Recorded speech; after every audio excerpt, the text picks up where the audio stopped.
Merry, Merry Christmas to all and all a good night. We had a wonderful Christmas with Mr. Peanut and all of his new Christmas toys, as you can see. He is totally wore out from playing with his toys all day. He can only think, sleep, let me sleep and rest. So, Merry Christmas from Mr. Peanut, Grandma and Grandpa, and Debbie. Thank you so much for stopping by and seeing what Mr. Peanut got for Christmas.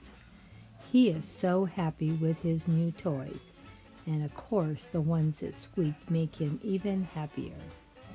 Hope you had a Merry, Merry Christmas too, and a Happy, Happy New Year. See you all in 2022. Hope you all a Merry New Year.